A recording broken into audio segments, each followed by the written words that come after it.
Dapat tidak hadir ya. Jadi saya tahu yang hadir tuh mahasiswa betulan, bukan mahasiswa jadi-jadian ya. Mhm. Mana coba on cam semua.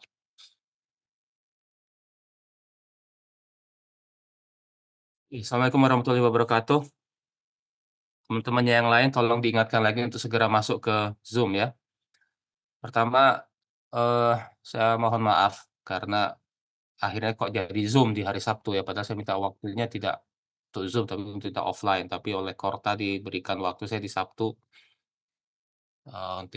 dengan Zoom, dengan cara online ya. Padahal saya tadinya mintanya supaya tetap offline, supaya interaksi antara saya dengan kalian lebih lebih lebih baik gitu ya. Karena apa yang saya sampaikan di sini kalau kalau masalah pembedahan memang kalau hanya melihat teori buku atau melihat slide agak kurang kurang apa namanya, kurang kadang-kadang kurang bisa dipahami ya kalau hanya melalui online kayak begini, kecuali kalau memang kita sudah pernah menerima pelajaran tersebut.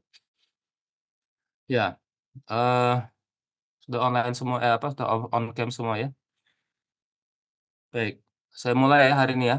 Hari ini adalah mengenai pembedahan, apa judulnya? Pembedahan pada organ endokrin ya, judul judul topik yang diberikan kepada saya.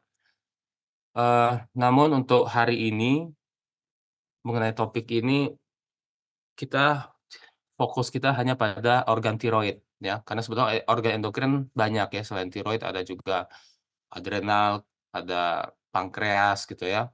Tapi, barangkali kita titik fokuskan pada tiroid hari ini, karena memang nanti pasca operasinya, komplikasi pasca operasinya, indikasi operasinya mungkin lebih lebih banyak, diskusinya gitu dengan pasien, karena itu juga termasuk kompetensi kalian dalam melakukan, ya kompetensi 2 sih sebetulnya ya, kompetensi 2 atau kompetensi 3A saya lupa ya, kompetensi 2 lah paling tidak, dapat mendiagnosis ya. Mmm, saya share share screen dulu ya.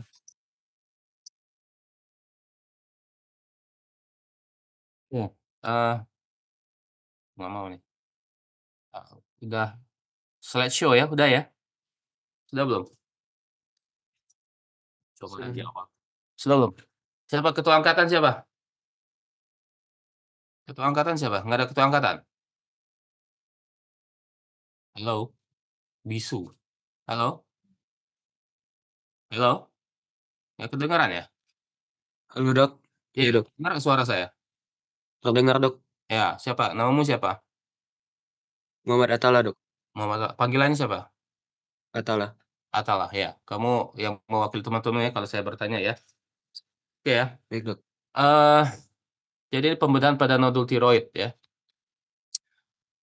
Ya, jadi segala sesuatu kalau kita bicara mengenai pembedahan, kita harus tahu anatomi, ya. Nanti kalau kalian sudah masuk klinik juga, kalau masuk ke bedah, intinya adalah pengetahuan mengenai anatomi dan fisiologi, ya. Kita tidak bisa membedah, tidak bisa melakukan pengobatan menggunakan pisau, kalau kita tidak tahu anatomi dan, fisiologinya.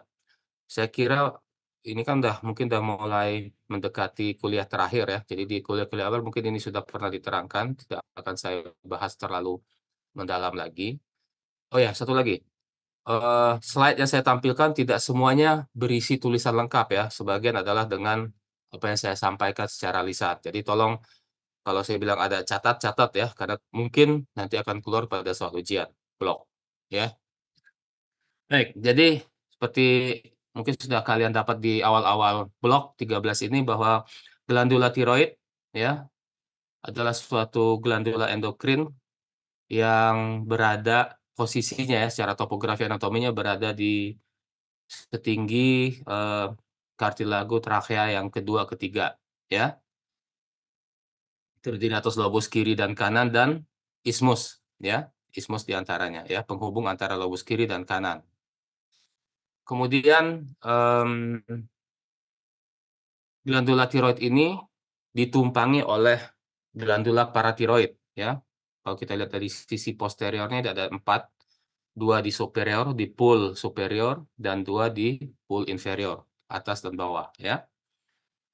Kemudian ada beberapa topografi anatomi perlu kalian perhatikan pada saat pelajaran bedah ini ya, karena itu nanti berkaitan dengan komplikasi dan teknik operasinya. Ya, seperti misalnya ini adalah kartilago tiroid, sudah tahu ya, kartilago tiroid, kemudian di bawahnya adalah kartilago krikoid, ya. Kursor saya kelihatan nggak sih? Kelihatan ya? Kalau saya gerakin kelihatan nggak sih? Terlihat, Dok. Kelihatan ya? Lihat, Dok. Tanda panahnya kelihatan ya? Kelihatan ya? Lihat, Dok. Jadi ini adalah kartilago tiroid. Di antara kartilago tiroid dan kartilago krikoid disebut membrana membrana krikotiroidea, ya. Jadi antara krikoid dan tiroid namanya membrana krikotiroidea. Kemudian di antara kartilago tiroid dengan os hyoid, ini ya, os hyoid, yang di atas itu namanya membrana tirohyoid, ya. Jadi anatomi untuk menghafal mungkin tidak terlalu sulit karena menggunakan kata-kata organ utamanya, ya. Kemudian ada satu lagi yang namanya lobus piramidalis. Lobus piramidalis ini adalah sisa, ya, pada saat embrio, pada saat masih dalam janin, masih dalam kandungan gitu ya, pada saat tiroid turun dari rongga mulut ke leher, itu jalur atau alur dari tempat dia berjalan itu sisanya masih ada berupa suatu lobus piramidalis. Ini ya. Nah, kemudian glandula tiroid ini melekat pada trakea, ya, setinggi cincin kedua dan ketiga tadi, oleh atau diikat oleh ligamentum yang diberi nama yang ditemukan oleh Berry, ya, ligamentum Berry. Jadi ligamentum Berry ini mengikat tiroid ke trakea, ya. Maka pada saat pemeriksaan fisik, ya, pada saat pemeriksaan fisik, kita tahu bahwa ada benjolan pada tiroid atau tidak, ada tumor atau ada nodul pada tiroid atau tidak, maka kita suruh pasiennya untuk melakukan apa? Melakukan apa? Disuruh menelan, ya. Makanya pada saat menelan, kalau ada nodul atau ada pembesaran tiroid, ada struma, maka akan bergerak pada saat menelan, ya. Kenapa dia bergerak pada saat menelan? Apa hubungannya? Itu berkaitan dengan fisiologi pada saat menelan, ya. Ini ya. Jadi pada fase faringeal, ya, pada fase faringeal, ini kalian lihat kalau ini ada bolus makanan pada saat masuk ke dalam, faring, ya, sebelum dia masuk ke dalam esofagus di belakang ini, trakea ini oleh otot-otot konstriktor akan, bergerak ke arah superior, ke arah atas, ya. Ini kan trakea ya, trakea ini, bukaan trakea di daerah aerodigestifus, ya. Nah, pada saat makanan turun, pada fase faringeal ini nanti otot akan berkontraksi sehingga,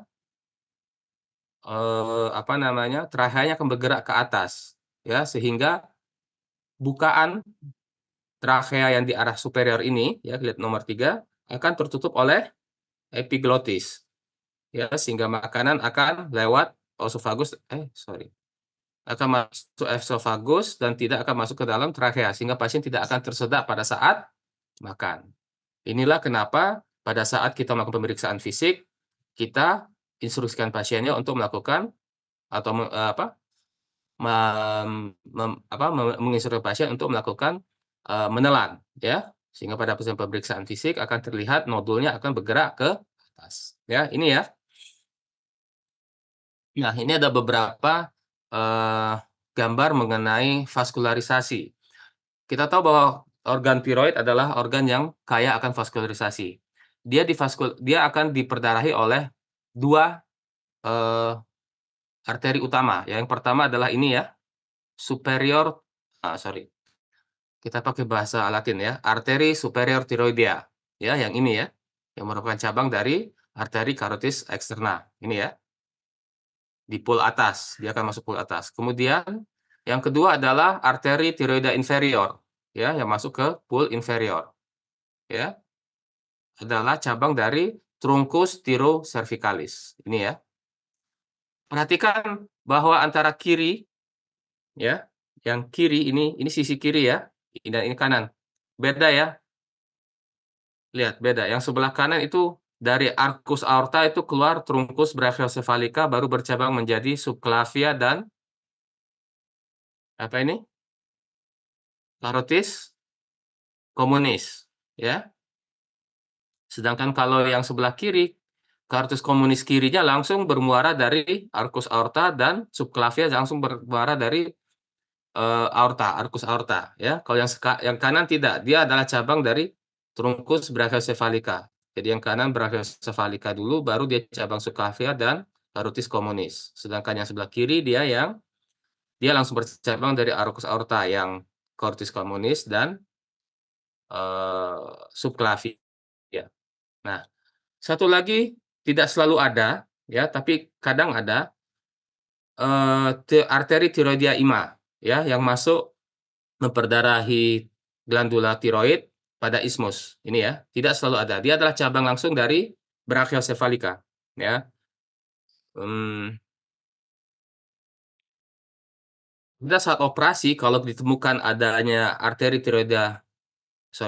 ada arteri tiroidea ima ini, maka kita harus berhati-hati, jangan kita potong, bentuknya kecil, ya. Sehingga kadang-kadang pada saat operasi kita tidak terlalu peduli, sehingga kita langsung potong, tanpa kita ligasi. Padahal sebetulnya ini sangat bahaya, kenapa? Karena tekanan aliran darah dari tiroidea ima ini cukup kuat, ya, sehingga bisa terjadi perdarahan, karena dia adalah cabang langsung dari brachiocephalika. Kalian tahu bahwa ini kan, aorta ini kan adalah langsung dari jantung, jadi tekanannya sangat kuat, ya. Sedangkan venanya ya mengikuti arterinya, ya. Jadi ini ada vena tiroida superior, ada vena tiroida inferior. Nah, cuma ada satu di tiroid, vena yang tidak punya arteri, yaitu aduh terpotong ya gambarnya, yang ini ya. Ini adalah vena tiroidea media, ya. Tidak ada arteri tiroidea media, ya. Jadi cuma dua, ada tiroidea superior dan inferior. Kadangkala ada ima, ya. Perdarahan utamanya adalah paling tidak 60% itu asalnya diperdarahi oleh superior, tiroidea superior, ya, catat ya. Jadi arteria tiroidea superior adalah arteri utama yang memperdarahi glandula tiroid. Paling tidak 60% dari glandula tersebut itu diperdarahi oleh maaf, inferior. Yang inferior itu 60% dari glandula tiroid, terbalik, ya. Itu yang utamanya. Oke ya, lanjut ya. Nah, kemudian ada beberapa struktur yang berkaitan dengan tiroid pada saat operasi. Yang utama adalah ini adalah nervus, yang kuning ini ya, yang kuning. Ini adalah nervus vagus, baik yang sebelah kanan maupun yang sebelah kiri. Nah, yang mudah dulu, yang kiri itu nervus vagus akan berjalan ke arah kaudal, kemudian saat melewati arcus aorta, dia akan kembali lagi, muter kembali ke atas, ke arah kranial. Makanya namanya adalah nervus laryngeus recurrens. Recurrens berarti dia balik, ya, kambuh. Kalau penyakit kita nyebutnya kambuh, tapi ini artinya dia balik. Jadi, nervus laryngeus recurrens atau nama lainnya adalah nervus laryngeus inferior, ya, nervus laryngeus inferior.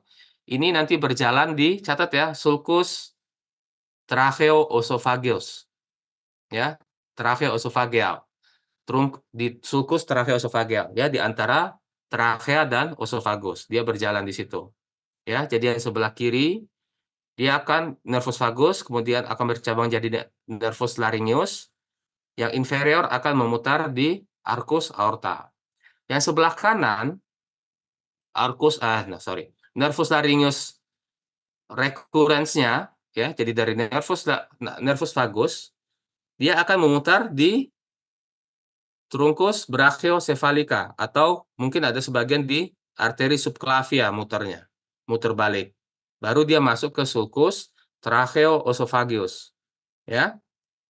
Dia akan berjalan di situ, ya. Sehingga kalau secara topografi kalau kalian lihat, yang nervus laryngeus recurrens yang sebelah kiri dibandingkan yang sebelah kanan, maka yang sebelah kiri dia akan letaknya lebih medial dari trachea, lebih dekat dengan trachea. Sedangkan yang sebelah kanan, dia lebih lateral, lebih jauh dari trakea. Makanya pada saat pembedahan tiroid, yang sering kali cedera atau terpotong pada saat operasi adalah yang sebelah, kalau kita operasi yang sebelah kanan, karena letaknya lebih lateral, ya. Itu ya, satu ya. Baik. Nah, itu mengenai nervus. Kemudian yang kedua adalah nervus laryngeus superior. Jadi tadi yang inferior, ada yang superior. Yang inferior nama lainnya adalah laryngeus recurrens. Yang superior itu dari nervus vagus tadi dari atas. Ini kalau yang sebelah kiri nggak ada yang nggak nampak ya gambarnya ya. Jadi ini nervus vagus yang di atas ini, dia akan bercabang menjadi nervus laryngeus superior. Dia punya dua cabang. Cabang yang pertama adalah ini ya, yang ini. Dia menembus apa ini tadi, membran tirohioid. Oke, tirohioid. Membran tirohioid. Catat ya, membrana tirohioidea. Ini adalah nervus laryngeus superior cabang internal ya, internal branch.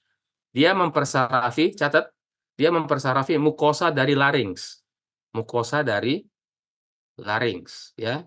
Kemudian cabang kedua adalah nervus laryngeus yang external branch atau cabang eksternalnya. Dia mempersarafi dua otot.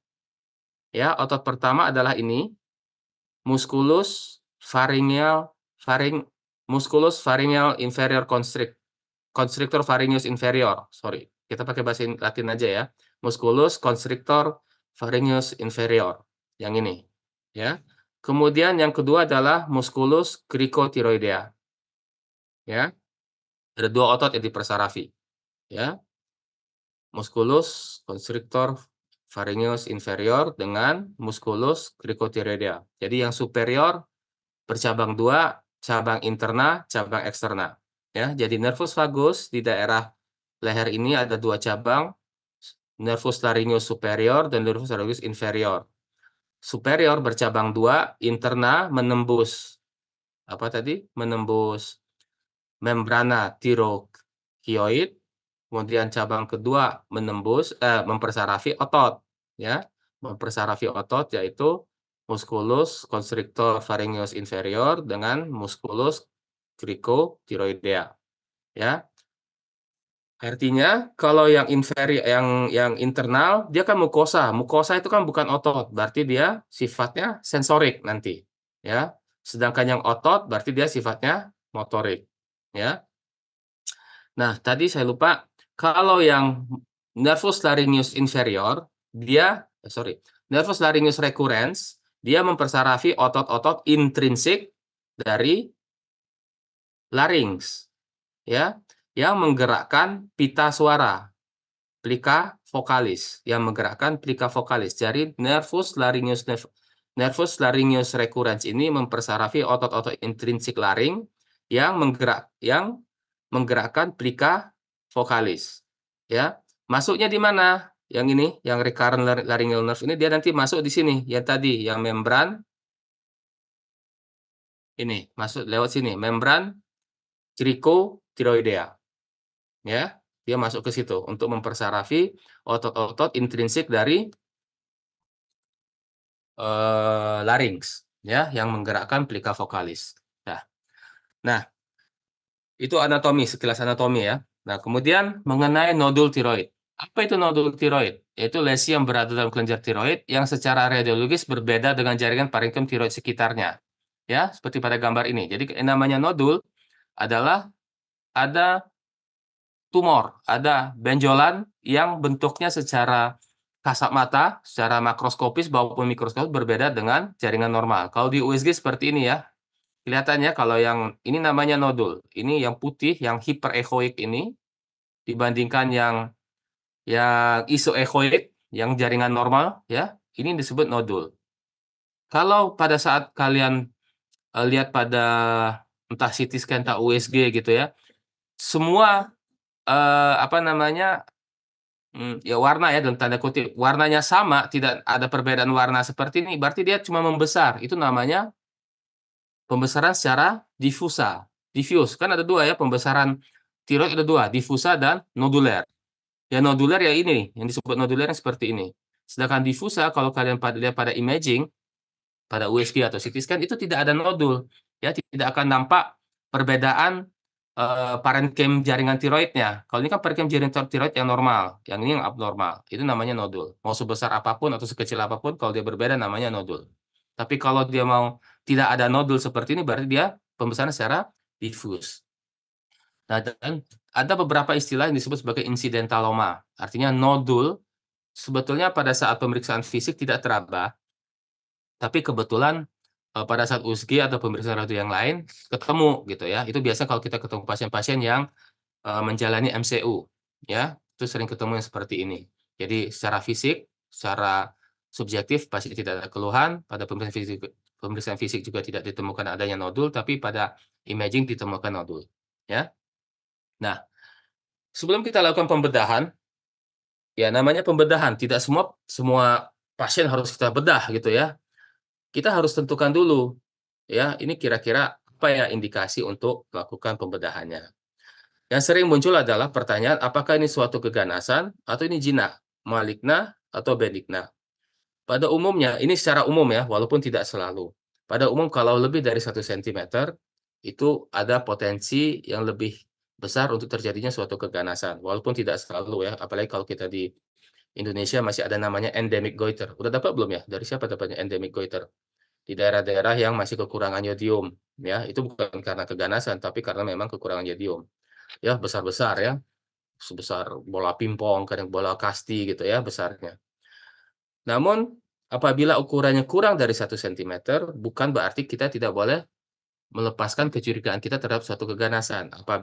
Apalagi kalau kita menemukan adanya pembesaran kelenjar getah bening, leher, ya, limfadenopati, pernah ada riwayat radiasi pada kepala leher, atau mungkin ada riwayat kanker tiroid dalam keluarganya. Ya. Nah, evaluasi apa yang kita lakukan? Ya, standar anamnesis, ya, pemeriksaan fisik, laboratorium, radiologi, dan untuk tiroid, untuk yang nodul ya. Kalau diffuse tidak perlu. Kalau untuk yang nodul, tambahkan dengan pemeriksaan sitologi atau FNAB atau FNAC. Ya. Anamnesis, apa yang kita tanya? Ya, kita tanya keluhan tumornya apa? Ya, pembesaran tumornya cepat atau lambat? Ada gejala penekanan tidak? Gejala penekanan ini apa biasanya manifestasinya? Sulit menelan, ya, atau sesak nafas, ya. Kalau dia menekan trakea, biasanya sesak nafas. Kalau dia menekan sampai ke belakang ke area esofagus, dia bisa ada keluhan sulit menelan, ya. Kemudian, apakah ada riwayat radiasi sebelumnya atau ada riwayat kanker tiroid pada keluarga, ya. Terus saya kira ini udah dapat ya, apa itu gejala-gejala hiper atau hipotiroid, ya. Itu nanti bisa membedakan, kita bisa melakukan diferensial diagnosis pada pasien tersebut, apakah ini sebetulnya suatu gejala hiper, hipotiroid, atau sebetulnya eutiroid yang disebabkan oleh pembesaran disebabkan oleh adanya neoplasma, ya. Jadi kalau pada pasien yang eutiroid, secara anamnesis kita analisis, oh ini kayaknya eutiroid ya, ya mungkin ini penyebabnya neoplasma, bukan kelainan metabolik. Ya, kalau kelainan metabolik yaitu hiper atau hipotiroidism. Ya, itu kelainan metabolik. Ini anamnesis, ya. Nah, pemeriksaan fisik saya kira juga sudah, lakukan pemeriksaan dari belakang ya, seperti ini. Saya rasa sudah ya mungkin dari pembimbing-pembimbing atau pengampu yang lain atau mungkin skill lab-nya juga sudah. Cuman jangan lupa kalau kita melakukan pemeriksaan pada tiroid, jangan lupa juga kita periksa kelenjar getah bening regionalnya, ya. Kelenjar getah bening regional itu dibagi, untuk di leher dibagi dengan 6 zona, ya. Ada zona 1, ya, 1 dibagi 1A dan 1B, kemudian zona 2 dibagi 2A, 2B, zona 3, zona 4, kemudian zona 5 di posterior itu zona 5, ada 5A, 5B. Kemudian ada zona 6 di sentral, ya. Ada juga beberapa buku menyebut ada zona 7, itu di superior mediastinum, ya, di bawah dari level 6 ini, ya.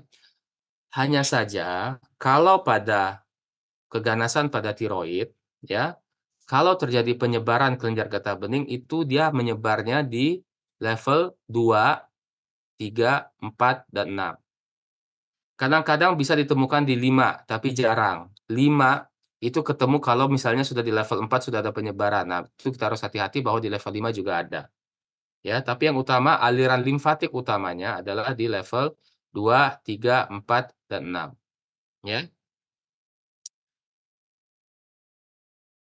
Kemudian adalah pemeriksaan laboratorium.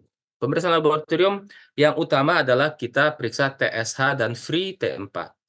Ya, cukup kita periksa 2 macam ini saja dalam urusan pembedahan untuk melihat fungsi fungsi tiroidnya. Ya, kita lihat dengan pemeriksaan TSH dan free T4.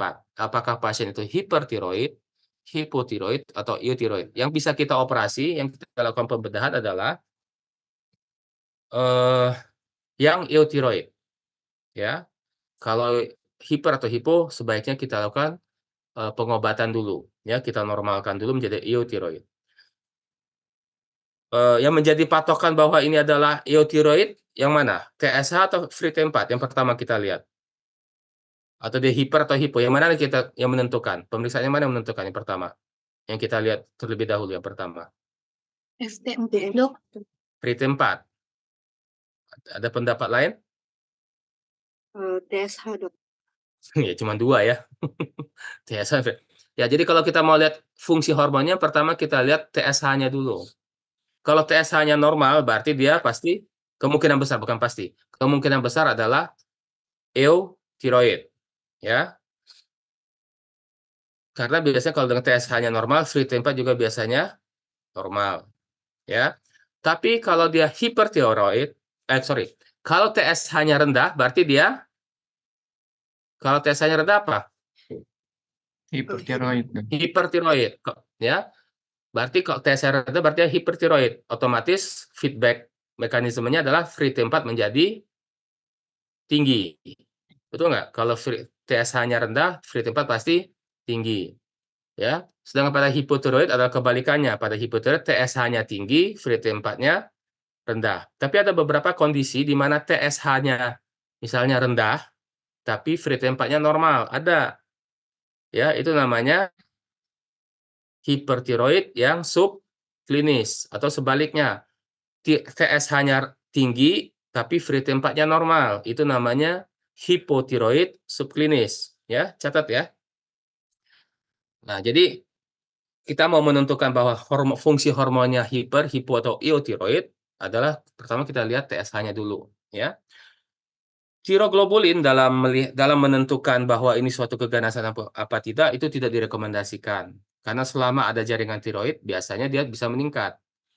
Tiroglobulin hanya dipakai kalau pasca operasi. Ya, hanya untuk melihat kalau dia pasca operasi. Kalau dia meningkat setelah pasca operasi, kita memikirkan adanya suatu kekambuhan. Ya, tapi kalau dia normal-normal saja biasanya tidak ada. Ya, jadi kalau untuk memeriksa cukup free T4 dengan TSH saja kalau pada saat pemeriksaan pasien ya, pada saat work up pasien sebelum operasi. Nah, pemeriksaan radiologi. Pemeriksaan radiologi yang disarankan pada pasien dengan pembesaran tiroid ya, entah diffuse ataupun nodul, itu adalah USG ya, USG. Ya, dengan USG kita dapat melihat nodulnya bahwa ada perbedaan parenkim tadi ya, jaringan parenkim bahwa ini betul adalah nodul. Kita bisa mengetahui ukurannya, kita tahu morfologinya ya, bentuknya seperti apa ya, morfologinya, dan kita bisa melihat apakah ada pembesaran kelenjar getah bening pada leher. Ya. CT scan sekali-sekali mungkin kita perlukan untuk melihat ekstensi tumor, terutama pada pasien-pasien yang kita curigai dengan pembesaran tiroid ke arah retrosternal. Ya, jadi tiroidnya itu membesar, saking besarnya dia membesarnya ke belakang os sternum, ya, sampai ke bawah, dia masuk ke dalam mediastinum, ya. Nah, ini adalah suatu metode, ya, ini nanti kalian baca saja ya, adalah metode pelaporan USG ya, Thyroid Imaging Reporting and Data System, TIRADS. Ya, TIRADS. Ada TIRADS 1, 2, 3, ini saya ketutupan. TIRADS 1, 2, 3, 4, 5 ya, ada 4A dan 4B ya. Jadi nanti kalau gambar sebelah kiri ini adalah gambaran imaging dari USG ya. Jadi nanti kalau kalian ketemu gambar-gambaran seperti ini, biasanya nanti dokter radiolognya akan memberikan kesimpulan ini tiraj berapa. Nah, dari tiraj itu nanti kita bisa memperkirakan ini kira-kira suatu malignansi atau bukan. Berapa persentase suatu kemungkinan malignansi atau bukan. Sehingga nanti ini menuntun dokter bedahnya untuk melakukan pemeriksaan FNA atau harus melakukan operasi berdasarkan salah satunya adalah berdasarkan imaging ini. Ya, nanti dibaca ya, tidak akan saya terangkan satu-satu. Silakan dibaca sendiri nanti. Kapan kita curiga? Satu, kalau dia curiga ganas pada USG, satu, kalau ukurannya lebih dari 4 cm. Nodulnya hipoechoik ya. Sorry, saya balik lagi ke. Nah, kalau ini nodulnya apa ini? Hiperechoik ya. Lebih putih dari jaringan parenkim normalnya. Ya. Nah, kalau kita curiga ini suatu keganasan, biasanya nodulnya adalah hipoechoik. Kemudian terdapatkan vaskularisasi intranoduler yang meningkat ya, seperti gambar ini ya. Ini adalah Dopplernya ya, USG Dopplernya. Kita lihat yang merah dan biru ini adalah vaskularisasinya. Dia berada intranodular di dalamnya ya, lebih meningkat. Kemudian batasnya irreguler, ada mikrokalsifikasi di dalamnya. Tidak ada halo. Saya nggak ada gambarnya ya. Ya, nanti coba cari ya, yang halo pada itu seperti apa. Terus taller than wider, sorry, saya balik lagi ke sini aja. Taller than wider artinya diameter vertikalnya dengan diameter horizontalnya itu lebih panjang yang vertikal. Itu disebut dengan taller than wider. Ya, minimal dia sama panjang. Tapi kalau dia misal horizontalnya lebih panjang daripada vertikalnya, ini tidak kita curigai sebagai benjolan yang malignan. Ya.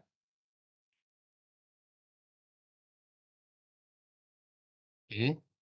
Batas irreguler itu juga ya, batas irreguler berarti dia tepi-tepinya, sorry, kalau ini kan reguler nih ya, kalau yang seperti ini ya, tepinya rata ya. Dan ini hipoechoik ya, kelihatannya hipoechoik ya. Sorry ya. Jadi kalau ini jaringan parenkim paru lagi. Jaringan parenkim tiroid yang normal, ini kan nodulnya ya. Nah, ini hipoechoik ya, lebih hitam. Dan ini kalsifikasi yang putih-putih ini. Yang putih-putih kecil ini nih adalah mikrokalsifikasinya. Ya. Oke. Nah, setelah melakukan pemeriksaan radiologi, evaluasi satu lagi adalah menggunakan kita lakukan pemeriksaan sitologi ya, FNA. Ya, fine needle aspiration cytology ya, atau bahasa Indonesia adalah bajah. Biopsi aspirasi jarum halus ya, menggunakan spet seperti ini. Ya, kalau yang sebelah kiri ini dia blind ya, tidak menggunakan USG. Jadi dia raba nodulnya terus ditusuk, terus disedot. Tapi kalau ragu boleh kita menggunakan alat bantu menggunakan USG untuk melakukan pemeriksaan nodul tiroid ini. Nah, hanya saja pemeriksaan FNAC ini tidak dianjurkan kalau nodulnya berupa nodul kiste yang besarnya yang didominasi oleh cairan gitu ya. Nodul kiste lebih dari 50%. Jadi saya balik. Ini kan nodulnya padat. Yang gambar yang awal aja ya. Nah, ini kan gambarnya padat kan hiperechoik ya. Kalau di cairan apa di USG gambarnya? Bentuknya. Hiper apa hipo? Kalau cairan. Sudah belajar belum? Kalau dia cairan, dia akan nampak hipoechoik atau anechoik ya. Seperti ini adalah vena jugularis interna. Hitam. Kenapa dia hitam? Karena isinya cairan, darah. Ini namanya anechoik. Ya, jadi gambarnya mirip seperti ini. Jadi kalau pada tiroidnya nampak ada lesi bentuknya seperti ini, ya, hitam begini, tidak dianjurkan untuk dilakukan pemeriksaan FNA. Karena apa? Nanti tidak dapat selnya, yang hanya didapat cairan di dalam kistenya. Sehingga nanti pemeriksaan FNA-nya tidak akurat, ya. Jadi pada nodul-nodul kiste yang lebih dari 50% cairannya, sorry, di sini juga ada. Nah, seperti ini. Nah, ini ya. Ini kiste namanya. Hitam, anechoik. Nah, ini adalah kiste yang tidak murni kiste. Di dalamnya ada jaringan yang lain, ya. Jadi tidak murni semuanya hitam atau ini, ya. Ini pun ini kan 50% lebih adalah cairan berarti, ya, yang nodulnya kecil ini. Nah, yang seperti ini tidak dianjurkan untuk dilakukan pemeriksaan FNA. Ya, karena nanti pada saat ditusuk yang sebetulnya kita harapkan adalah bagian yang isi ehoik ini, yang ada abu-abu ini. Sedangkan kalau kita nanti tusuk pakai jarum, nanti terus-terus adalah cairan, sehingga seringkali tidak akurat, ya. Nah ini mikrokalsifikasi ya yang saya katakan tadi, ya ini mikrokalsifikasi. Oke. Baik. Ya, apa hasil dari FNA-nya? Ada ini yang terbaru yang 2023. Ada 1, 2, 3, 4, 5, 6, ya. Ada 6 interpretasi dari hasil pemeriksaan FNA, ya. Tapi yang penting bagi kita adalah ini, malignan. Kalau dibilang malignan, hampir pasti itu pasti 97% kemungkinan besar memang adalah suatu malignansi. Kemudian adalah benign. Kalau dia bilang benign, Bethesda kriteria nomor 2, ya. Ini Bethesda sistem ini nanti biasanya disebut di laporan patologinya adalah nanti Bethesda 1, 2, 3, 4, 5, 6 gitu, 5 gitu ya, sampai 5 biasanya, ya.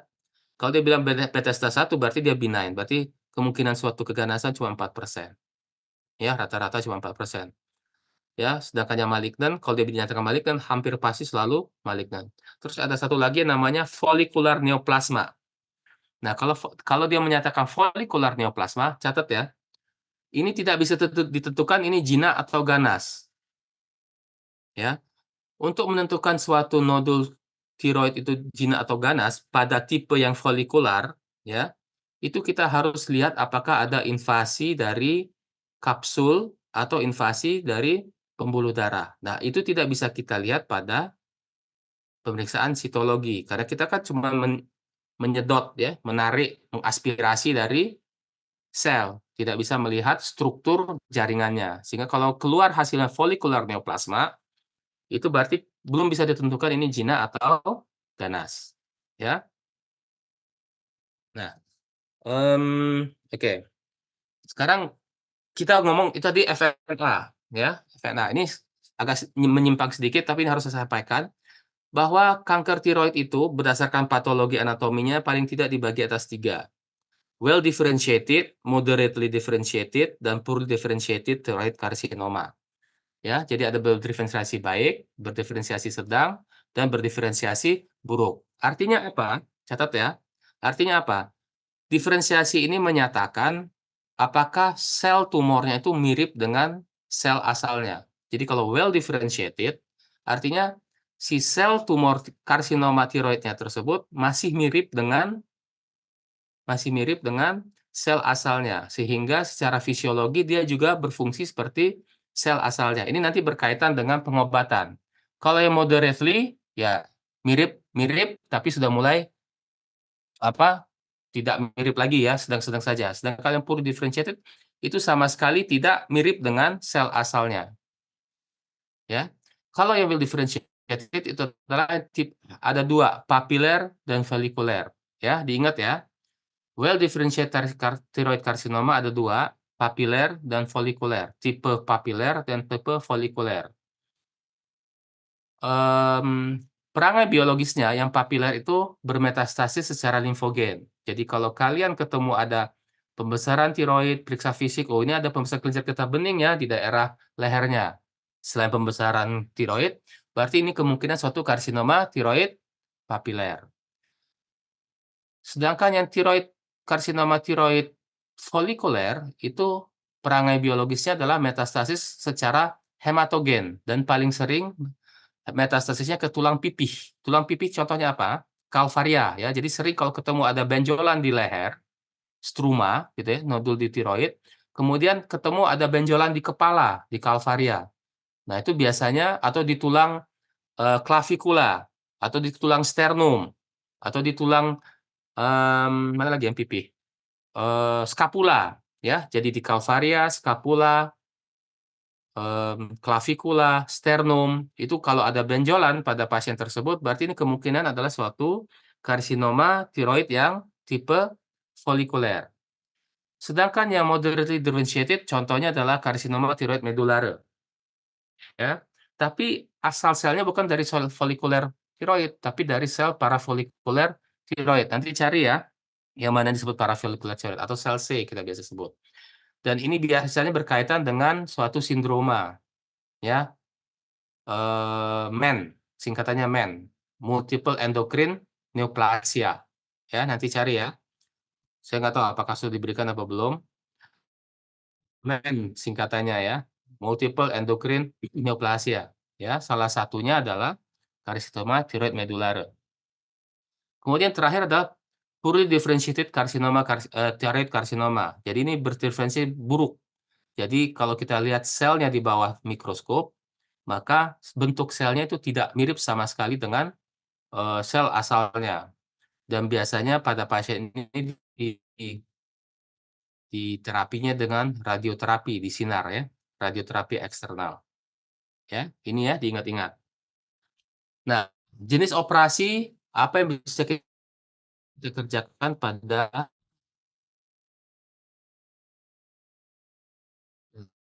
eh, bulan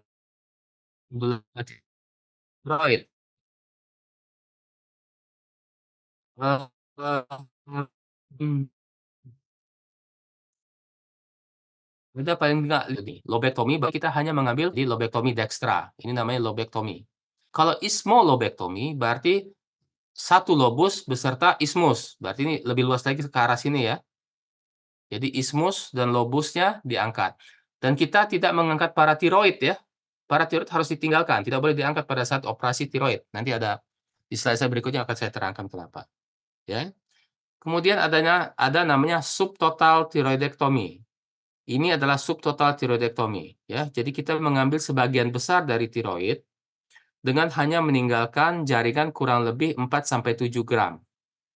Ya, jadi dua sisi ini bisa dua sisi atau satu sisi boleh, tergantung dari pada saat operasi. Dengan meninggalkan catat ya, 4 sampai 7 gram 4 sampai 7 gram jaringan tiroid normal. Ya, itu namanya subtotal tiroidektomi. Kemudian ada namanya near total tiroidektomi. Near total tiroidektomi adalah mirip dengan subtotal tiroidektomi, cuman jaringan atau sisa sisa jaringan tiroid yang kita tinggalkan pada saat operasi itu hanya berkisar 1 sampai 2 gram saja. Jadi lebih sedikit lagi dari yang subtotal tiroidektomi. Jadi yang subtotal 4 sampai 7, yang near total 1 sampai 2 gram saja yang ditinggalkan, ya. Sedangkan total tiroidektomi yang paling ujung ini, yang sebelah paling kanan, ini adalah mengangkat semua jaringan tiroid. Itu adalah namanya total tiroidektomi. Ya. Nah, kembali lagi hasil FNA tadi, ya. Kalau hasil FNA tadi adalah nodul tiroid benigna, masih ada tempat dilakukan observasi dan USG berkala dalam jangka waktu 6 sampai 18 bulan, ya. Jadi kalau dari hasil FNAC-nya menyatakan ini suatu lesi benign atau Bethesda 1, itu boleh kita observasi dulu, tidak buru-buru kita operasi, ya. Kecuali kalau dia besar, ya. Kemudian kita ulangi lagi pemeriksaan bajah atau FNAC 1 tahun kemudian. Nah, apabila dalam USG berkala tadi terjadi pembesaran, ya, terjadi penambahan volume lebih dari 50%, atau ukuran bertambah 2 mm pada nodul solid, ulangi FNA. Ya, ulangi FNA, kemudian baru kita lakukan tindakan operasi. Nah, ada beberapa kondisi nanti ada saya terangkan juga. Ada namanya istilahnya terapi supresi dengan levotiroksin. Levotiroksin ini adalah hormon tiroid ya, yang T4, ya, yang T4, ya. Jadi ada beberapa mungkin kalian ketemu beberapa pasien barangkali diberi terapi levotiroksin yang benign ya, nodul yang benign, levotiroksin supaya, eee nodulnya mengecil, ya. Tapi terapi supresi ini tidak direkomendasikan pada populasi yang berkecukupan yodium, tidak perlu. Jadi kalau mau itu hilang benjolannya sebaiknya tetap dilakukan tindakan operasi, ya. Itu namanya terapi supresi. Terapi supresi ini saya terangkan di belakang. Nah, ini tadi nodul tiroid neoplasma folikuler ya, tadi ada 3 macam kan, ada benign, kemudian hasil neoplasma folikuler.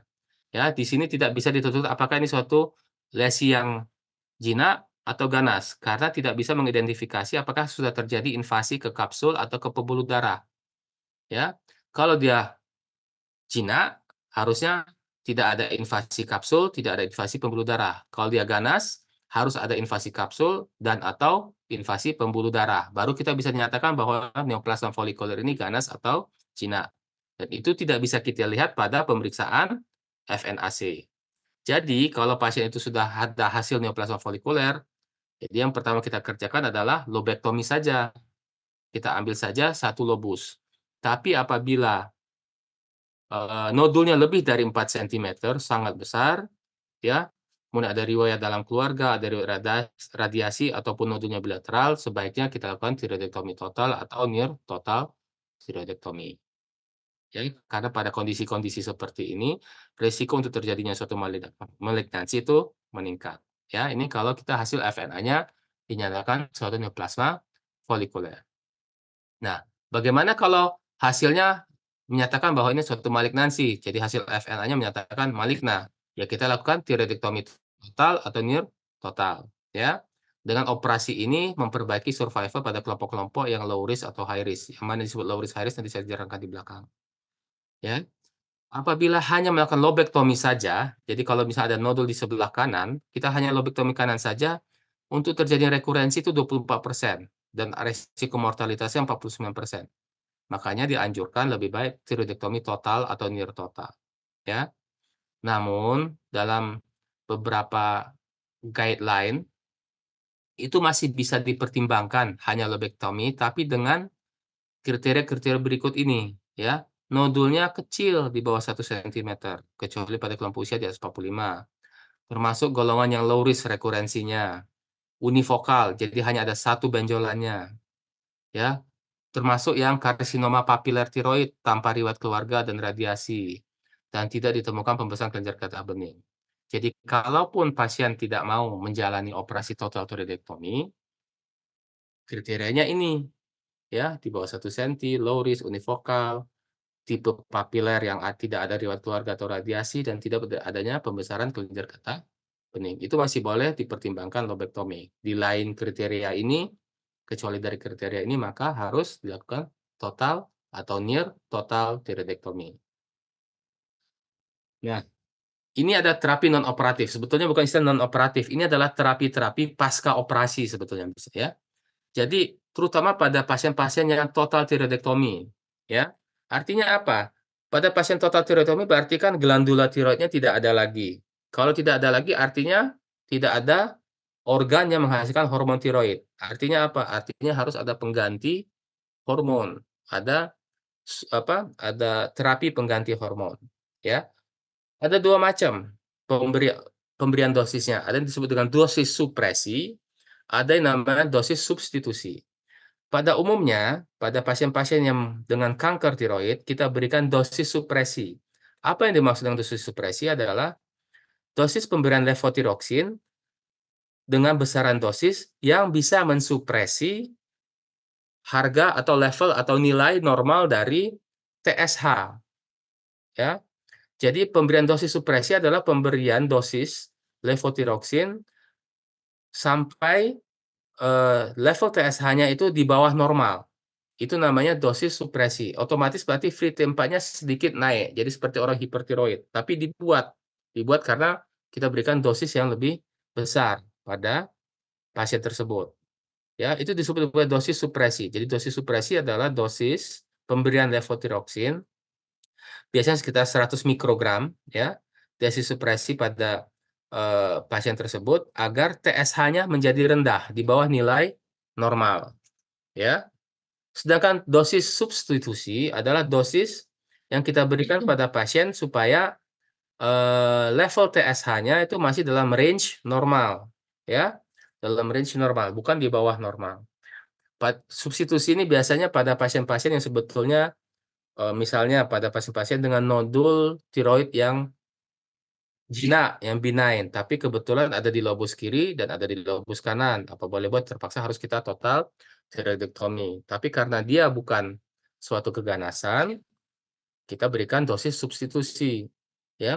Dosis supresi diberikan pada pasien yang yang mengalami atau yang mengidap kanker tiroid kenapa diberikan supresi?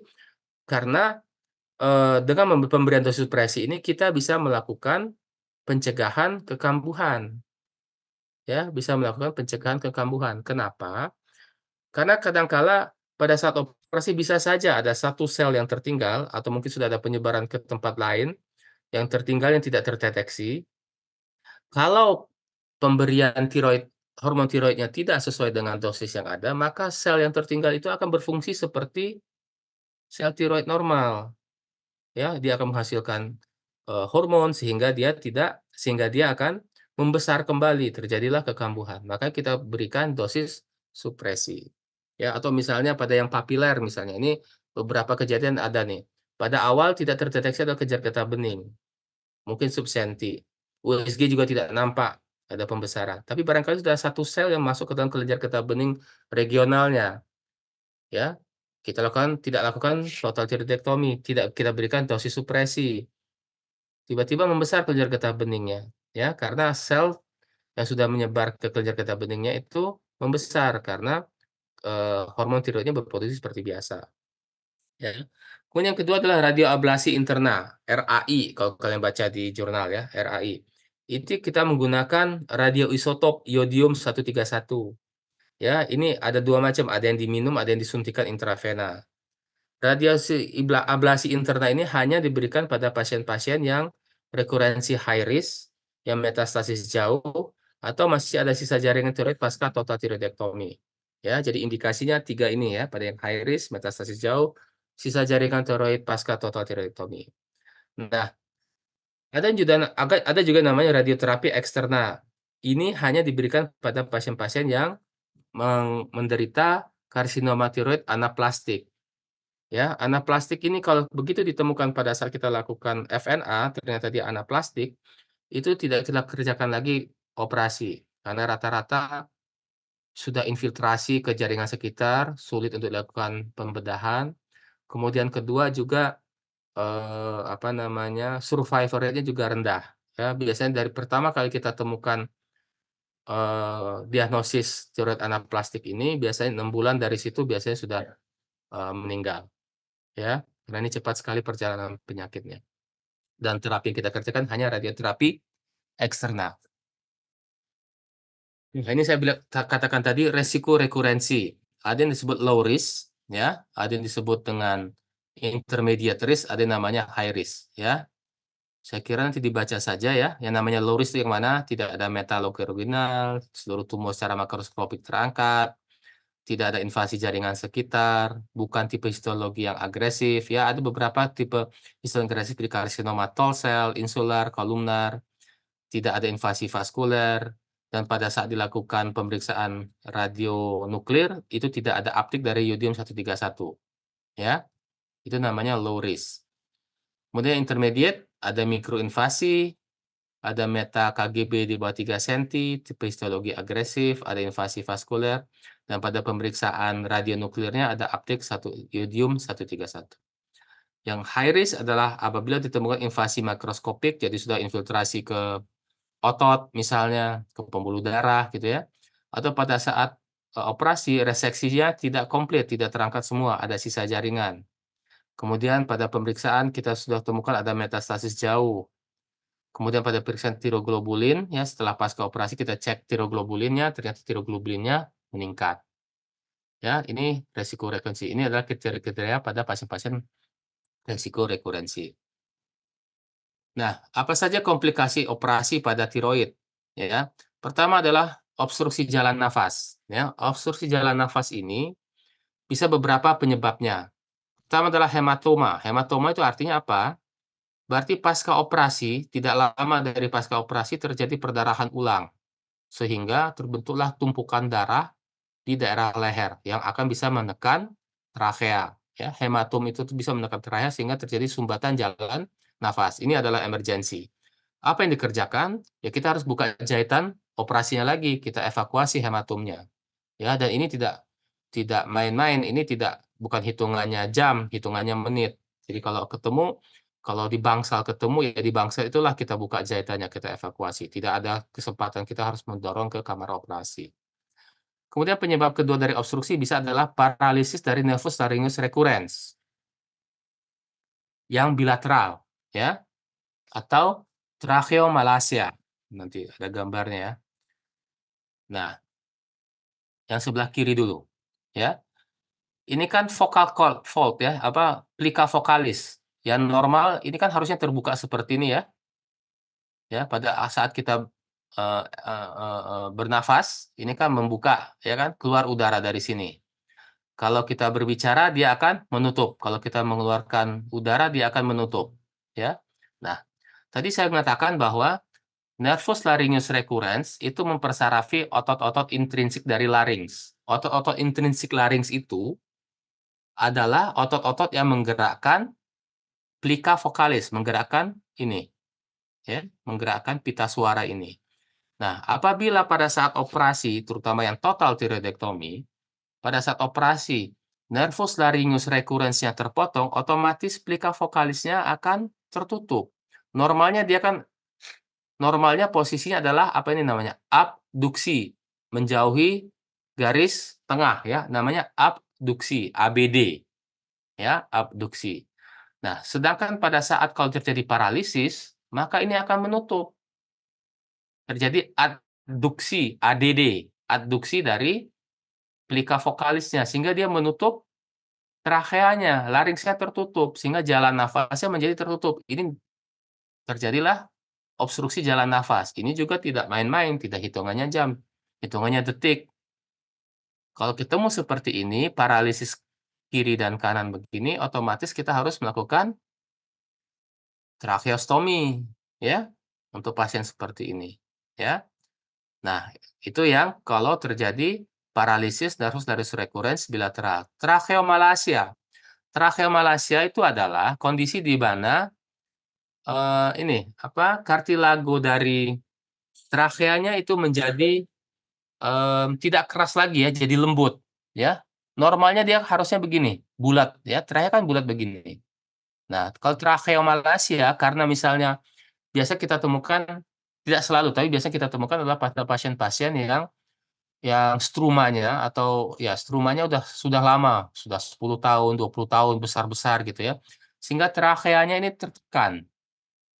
Ya, tracheanya tertekan dan ini menjadi tidak keras lagi, tidak kaku lagi. Sehingga begitu kita angkat tiroidnya, ini jadi lepet ya, jadi kempet.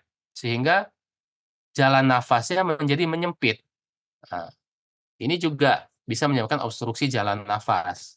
Bisa kita kerjakan tracheostomi juga, atau pada saat operasi ini kita ikat sih, bisa kita ikat. Kalau kita pada operasi kita udah ketahui ini tracheomalacia, kartilagonya ini kita ikat ke arah atas supaya ini tetap membuka. Ya, jadi terjadi gangguan jalan nafas ya kalau tracheomalacia. Nah, kemudian komplikasi yang kedua adalah suara serak. Kenapa bisa suara serak? Ini biasanya terjadi pada pasien-pasien yang kalau kita operasi hanya satu sisi yang cedera, nervus laryngeus recurrens-nya. Ya, jadi kalau ini kita lihat kalau normalnya kan seperti ini, dia harusnya membuka, ya, membuka normal kiri dan kanan. Nah, kalau sebelah satu sisi saja yang terkena, yang lumpuh, nah yang satunya adduksi.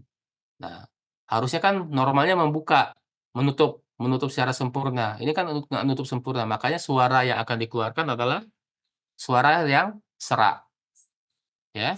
Makanya kalau operasi salah satu komplikasi adalah suara serak, ya.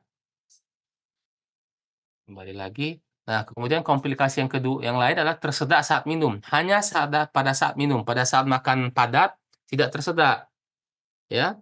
Ini adalah apabila pada saat operasi itu terjadi cedera dari nervus laryngeus superior cabang interna. Kembali lagi ke gambar tadi ya. Nah, Nah, ini.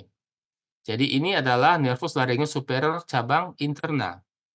Yang tadi saya bilang mempersarafi dari mukosa laring, ya. Sifatnya sensorik. Jadi pada saat pasien minum itu nggak berasa dia ada air lewat di mukosanya sehingga ini tidak naik, tidak menutup nantinya si epiglotisnya, sehingga pada saat minum dia akan selalu tersedak. Ya, ingat ya. Kemudian komplikasi yang lain adalah tidak bisa mengeluarkan suara nada tinggi. Jadi mungkin ngomongnya normal, tapi begitu kalau dia nyanyi misalnya, dia tidak bisa mengeluarkan nada-nada tinggi, high pitch, ya, atau misalnya jadi komandan upacara, nggak bisa dia berteriak, mengeluarkan suara nada-nada tinggi. Kenapa? Karena ini adalah cedera dari yang ini, nervus laryngeus superior, yang ini ya. Nervus laryngeus superior yang cabang eksternal. Tapi yang bukan yang mempersarafi yang musculus constrictor pharyngeus inferior, tapi mempersarafi musculus cricothyroidea yang ini, yang kecil ini. Ya. Karena ini putus, maka suaranya tidak tinggi. Ya. Tidak bisa mengeluarkan suara tinggi. Kenapa? Gini. Alasannya begini.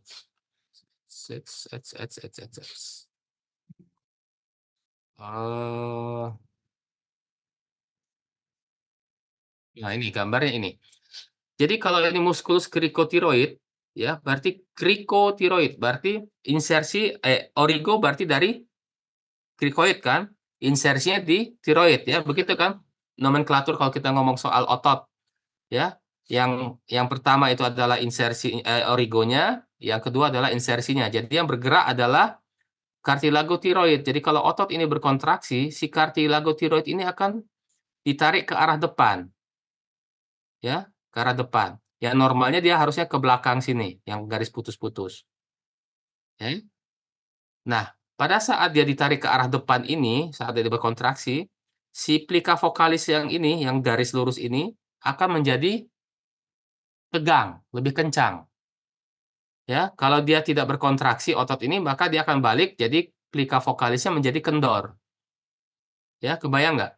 Jadi pada saat saat seseorang itu berteriak, ya, berteriak atau mengeluarkan suara tinggi, dia akan berkontraksi otot ini sehingga si kartilago tiroidnya akan bergerak ke arah depan sehingga ini akan kencang, sehingga suaranya bisa tinggi, ya.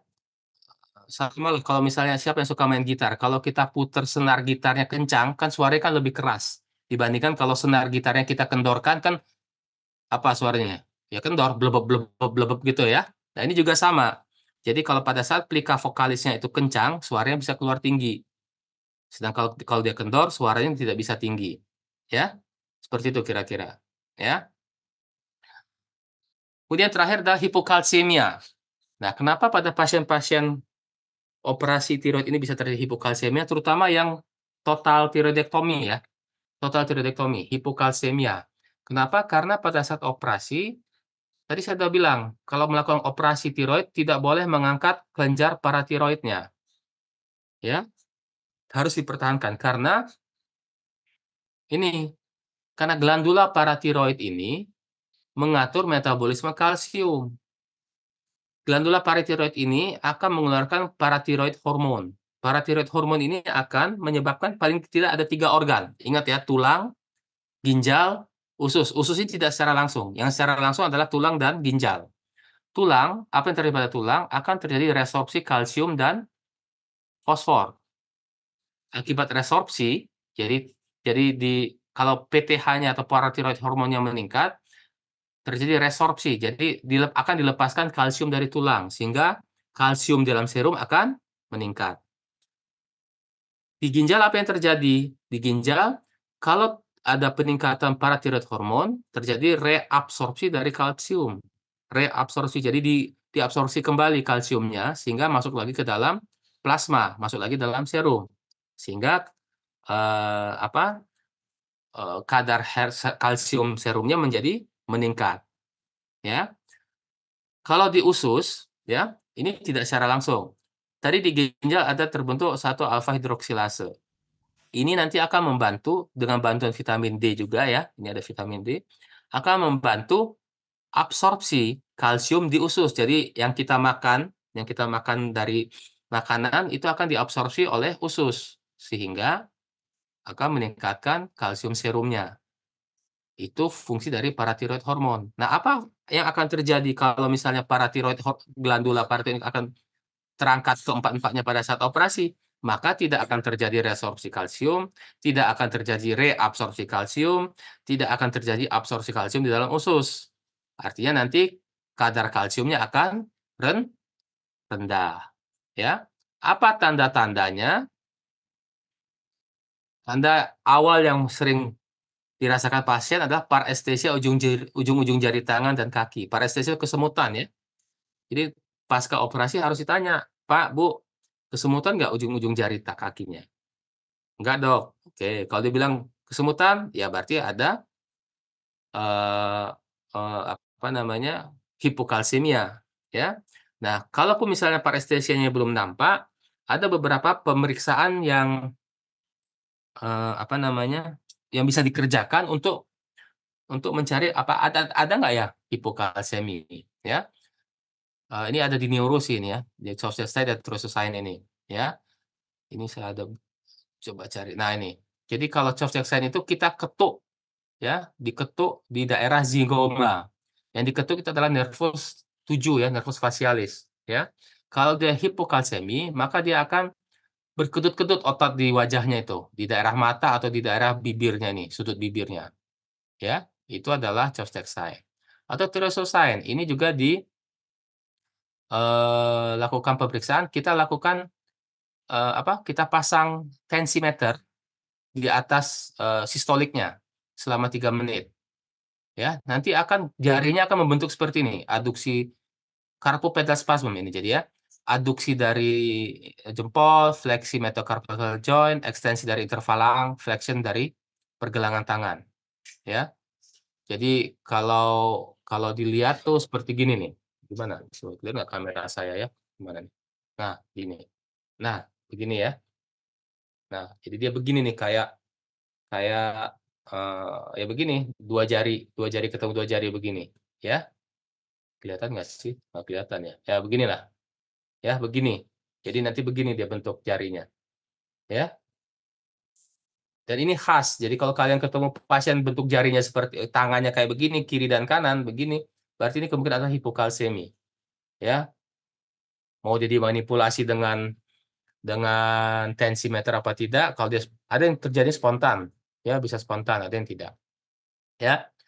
Itu namanya Trousseau sign, ya itu tanda-tanda orang hipokalsemia.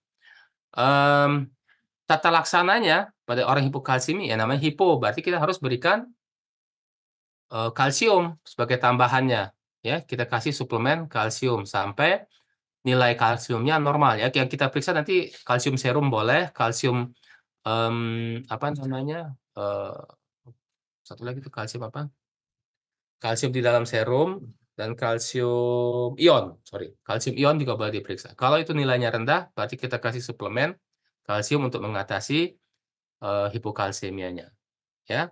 Kalau untuk suara serak, kalau dia permanen nggak bisa, kalau dia tidak permanen cederanya misalnya hanya karena traksi pada saat operasi tapi tidak putus, sarafnya biasanya akan kembali lagi, tapi kalau terputus berarti dia permanen, ya.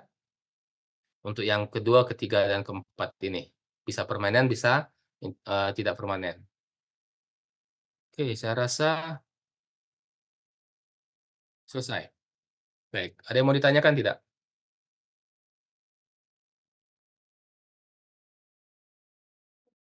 Sudah sejam ya? Pas ya? Ada yang mau ditanyakan tidak? Kuis nggak ada lah, nanti pas ujian aja sekalian kuisnya ya. Izin bertanya, Dok. Silakan. Baik, Dok, izin memperkenalkan diri, saya Feodora Caroline dari kelas Alfa, Dok. Izin bertanya, apabila tiroidektomi tadi itu kan, bisa saja mempengaruhi dari paratiroidnya sehingga bisa menyebabkan, hipokalsemia ya, Dok. Ya. Tapi kalau misalnya untuk tata laksana dari radioaktif sendiri itu apakah dia juga mempengaruhi dari paratiroidnya, Dok? Bisa menyebabkan hipokalsemia juga atau malah hiperkalsemia gitu, Dok? Terima kasih, Dok. Ya. Kebanyakan sih tidak, ya, karena radioaktif ini yang mana yang maksud? Yodium atau radio eksterna? Yang iodium, Dok. Yang yodium? Tidak. Makanya tadi gini, ya ini pembahasan agak dalam. Tadi ada berkaitan dengan well differentiated, moderate differentiated, dan poor differentiated. kita kembali dengan well differentiated. Well differentiated tadi kan artinya sel tumornya, sel kankernya itu masih mirip dengan sel normalnya, ya. Sel normal dari tiroid fungsinya apa sih? Dia menarik yodium kan dari pembuluh darah ya. Sudah ya, fisiologi terbentuknya hormon tiroid sudah ya. Tidak perlu saya terangkan ya. Ada kan gambarnya ya yang nanti ditarik yodium ke dalam sel, kemudian masuk ke folikel, terjadi coupling, nanti masuk di fagosit lagi, masuk lagi keluar T3, T4 ya. Tahu ya, ada ya, nanti dibaca lagi ya. Nah, artinya apa? Kalau sel kankernya well differentiated, berarti dia masih bisa menarik, menguptake dari yodium. Ya. Jadi, terapi radioablasi internal menggunakan yodium ini hanya bisa diberikan pada pasien-pasien yang kanker tiroidnya yang well differentiated, yang folikuler atau yang papiler. Karena dia bisa menguptake yodium karena sel kankernya mirip dengan sel normalnya. Kalau yang anaplastik, dia tidak bisa menguptake yodium. Karena apa? Karena bentuknya tidak sama dengan sel normal. Otomatis karena bentuknya tidak sama dengan sel normal, berarti dia tidak bisa menarik yodium. Makanya terapinya adalah hanya menggunakan radioterapi eksternal. Ya. Nah, sekarang kembali ke pertanyaan, apakah dengan pemberian radioablasi yodium itu tadi mempengaruhi paratiroid? Jelas tidak. Kenapa? Karena paratiroid kan bukan sel tiroid. Paratiroid kan tidak menguptake yodium. Jadi dia tidak akan apa? Tidak akan terpengaruh oleh terapi yodiumnya. Yang terpengaruh oleh yodium itu yang mana? Ya sel kankernya saja. Karena yang menguptake yodium itu adalah sel-sel kanker yang well differentiated, ya. Yang well differentiated. Kalau yang poorly differentiated dia tidak bisa menguptake, ya, karena dia fungsinya juga tidak sama dengan sifatnya perangai biologis tidak sama dengan sel asalnya. Ya, terjawab ya? Paham nggak? Paham, Dok. Terima Paham ya? kasih. Ya. Oke, ada yang mau tanya lagi?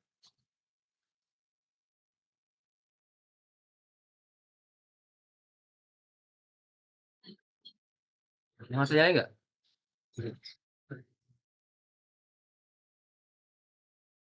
Ada lagi? Cukup?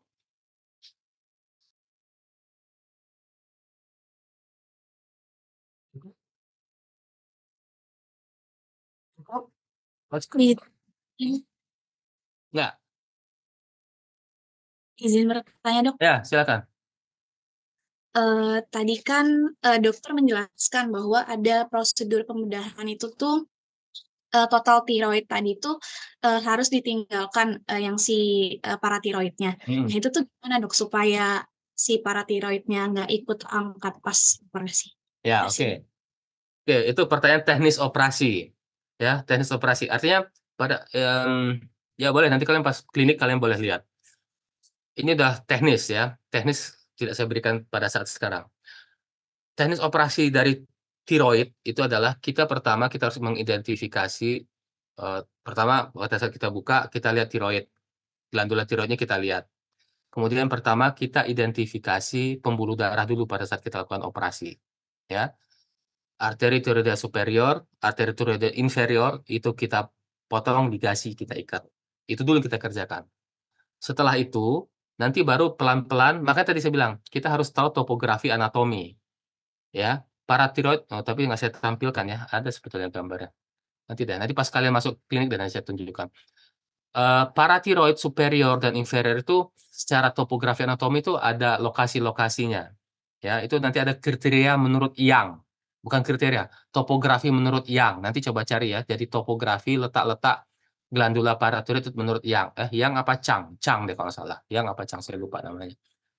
Kalau tiroidea superior itu paling banyak, paling tidak 24-40% itu letaknya juxtacricotiroideal. Juxtacricotiroideal artinya dia letaknya di antara kartilago tiroid dan kartilago krikoid. Jadi tidak persis seperti gambar itu. Gambar itu kan letaknya di pool atas ya. Tapi sebetulnya kalau yang paling banyak 20% lebih itu adanya di antara kartilago tiroid dan kartilago krikoid di antara itu. Sedangkan yang inferior itu juga 20%-an, itu paling banyak 20% itu letaknya yang inferior itu tadi letaknya melekat pada pool bawah, pool inferior dari tiroid. Saya nggak bingung. Share screen lagi aja ya.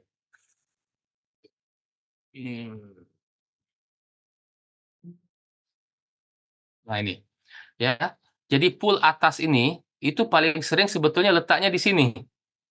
Di sini nih, di antara kartilago tiroid dengan kartilago krikoid. Nah, letaknya itu di sini, tidak persis menempel di glandula tiroid. Biasanya sih di sini, terlepas di sini dia. Sedangkan yang bawah memang lekatnya di pool bawah sini, melekat pada glandula tiroid. Nah, glandula paratiroid ini divaskularisasi oleh sama arteri ini, arteri tiroida inferior. Jadi pada saat kita lakukan operasi, kita cari dulu pada saat kita mau ligasi glandula inferior, glandula tiroid, arteri tiroida inferior ini, pada saat kita mau ligasi arteri ini, kita telusuri arterinya sampai ketemu. Kalau di bawah, di sekitar pool bawah ini, kita cari ada nggak ya kuning-kuning bentuknya. Nah, ini adalah glandula paratiroid yang inferior. Kemudian kita telusuri terus sampai ke atas, yang letaknya barangkali di sekitar sini, ya. Ada nggak ya yang warnanya kuning-kuning yang dimasuki oleh arteri tiroida inferior tadi? Nah, itu adalah glandula paratiroid. Jadi pada saat operasi, kita identifikasi dulu glandula paratiroidnya. Kita pisahkan dari glandula tiroid ini, kita pisahkan, baru kita angkat tiroidnya. Ya, begitu pula dengan saraf. Pada saat kita lakukan operasi, tadi saya katakan saraf kan berjalannya di sulcus tracheoesophageal atau tracheoesophageal groove. Jadi di antara trachea dengan esophagus di belakangnya, dia berjalan di sini. Jadi ya kita carinya di sini nih sarafnya. Kita telusuri sampai ke atas yang rekuren, ya, kita lihat rekuren, kita lihat di situ. Lalu kita lakukan pengangkatan dari tiroid. Jadi satu-satunya cara mencegah jangan sampai terangkat, ya pada saat operasi kita harus identifikasi. Tidak ada cara lain. Ya, itu udah berkenaan dengan teknik operasi. Nanti kalian lihat kalau udah masuk koas di bagian bedah. Ya. Oke, ada pertanyaan lain?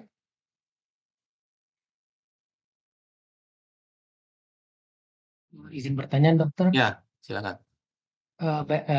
Baik, perkenalkan saya Herantam dari kelas Alfa. Izin bertanya, dokter. Jadi dalam kondisi di mana tiroid itu mengalami keganasan, apakah keganasan tiroid itu berpotensi menyebar ke paratiroid, di mana kita terpaksa juga untuk memotong paratiroidnya, dokter? Dalam kondisi seperti itu, apakah kita memang memotongnya atau bagaimana, dok? Tidak. Jadi tidak pernah paratiroid itu, ya gini, apakah sel kankernya akan menyebar itu? Tidak. Biasanya sih tidak. Tapi apakah terinfiltrasi? Ya bisa-bisa saja kalau mau ditanya bisa apa tidak. Nah, pertanyaannya adalah, perlu nggak diangkat? Ya sedapat mungkin, tetap kita harus pertahankan. Tetap kita harus pertahankan. Jadi kita tetap identifikasi. Jadi sesulit apapun operasi kita, sebesar apapun tiroidnya, harus kita pertahankan glandula paratiroidnya. Tapi memang kadangkala, ya terutama terutama saya ya di RSMH ini, kita sering ketemu pasien-pasien dengan tumor tiroid yang sangat besar, sehingga kalau mau mengidentifikasi paratiroid sulit gitu ya. Walaupun kita udah mulai cari pelan-pelan, ya kadang-kadang akhirnya tidak kita identifikasi, kita angkat saja. Nah, kita lihat setelah terangkat, kita coba cari lagi identifikasi apakah itu terangkat apa tidak. Tapi niat, ya saya bilang, niat operasinya adalah tetap mempertahankan. Ya. Nah, apa yang bisa kita lakukan? Misalnya nih, pada saat kita operasi, terangkat ya glandula paratiroidnya. Itu ada namanya istilah auto implantasi. Jadi kita tanam kembali glandula paratiroidnya, bisa kita tanam kembali, tapi kita tanam kembali ke dalam otot. Ada dua pilihan ototnya. Otot pertama adalah di sternocleidomastoideus di leher atau di antebrakii di sini. Di sisi polar ya. Sini. Dipotong, dibikin insisi, terus ditanam lagi ke dalam situ. Secara teori dia bilang dalam kurun waktu 3 sampai 4 minggu akan menghasilkan hormon paratiroid lagi. Ya, kalau misalnya pas kita angkat tiroid, terangkat ya paratiroidnya, bisa kita tanam lagi. Oke? Ada lagi pertanyaan? Dok, izin bertanya, dok. Ya. Tadi kan kalau misalnya pasca operasi itu terdapat beberapa komplikasi. Nah, sedangkan kalau pakai radioablasi isotop 131, itu ada komplikasinya nggak, dok? Ya, ada. Ada sih, ada banyak. Jadi begini, itu kan radioisotop. Memang dia khusus untuk ditangkap oleh apa namanya, tiroid ya, karena sel tiroid memang fungsinya menangkap iodium. Tapi bukan berarti sel-sel lain tidak terpengaruh ya. Jadi secara teori menyatakan ada satu misalnya untuk wanita sel-sel ovumnya bisa terpengaruh sehingga sel ovumnya menjadi rusak. Ada. Saya nggak hafal presentasi tapi ada di situ. Atau dia kelenjar liur bisa juga kelenjar liur menjadi tidak berfungsi karena kan di daerah leher sama di situ ya. Itu juga sehingga dia menjadi xerostomia, jadi dia kering ya, tidak ada produksi air liur. Atau bahkan kalau dia dalam dosis-dosis tinggi diberikan dalam dosis tinggi, ada beberapa kasus harus diberikan dalam dosis tinggi, bisa menyebabkan keganasan sekunder. Ya, jadi ujug-ujug dengan niat pertama kita mau ngobatin kanker tiroidnya ternyata bisa menyebabkan kanker sekunder. Yang sering terjadi adalah leukemi. Ya. Jadi radioablasi itu sendiri tidak berarti tanpa ada komplikasi. Ada komplikasi-komplikasi lainnya, ya. Baik. Baik, terima kasih. Ya. Ada lagi?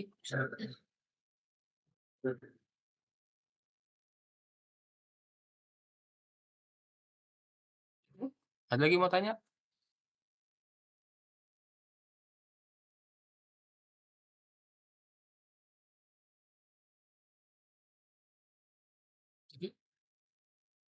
Ada lagi? Ini nggak semuanya hadir ya? Berapa sih kalian? 200 berapa?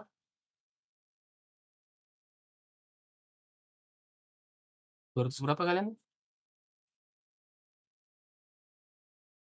Ini 222, berarti 221 ya dengan saya ya?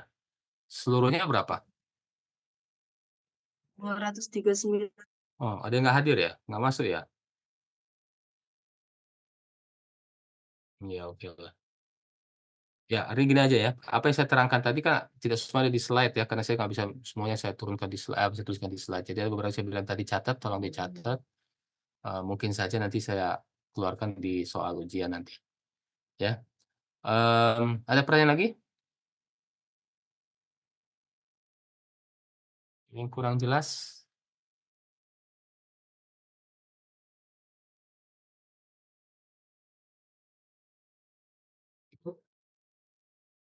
Mana? Ketua kelas mana? Coba tadi ketua kelasnya. Cukup? Kalau cukup bubar kita. Ada ketua kelas ya? Ada ketua angkatan? Ketua angkatan siapa? Nggak punya ketua angkatan? Hah? Cukup? Ada yang mau nanya nggak? Nggak ada? Nggak ada ya? Halo? Bisu? Halo? Ada nggak? Ketua kelas mana? Mewakili teman-temanmu? Masih ada yang mau nanya nggak? Kalau nggak kita tutup. Sepertinya tidak ada lagi, Dok. Nggak ada lagi? Atau lah, nggak ada? Ya udah, selesai ya? Oke, sudah saya tutup. Terima kasih atas kehadirannya pada hari Sabtu ini. Sayang tidak bisa offline ya. Kalau offline tuh biasanya lebih mudah saya menyampaikan. Kalau seperti ini ya agak ya dengan segala keterbatasan. Ya oke lah, mudah-mudahan soal-soal dari saya bisa dijawab nanti pada saat ujian ya. Ya, saya tutup. Terima kasih. Assalamualaikum warahmatullahi wabarakatuh. Waalaikumsalam warahmatullahi wabarakatuh. Waalaikumsalam. Makasih, Dok. Terima kasih, dokter. Terima kasih, Dok.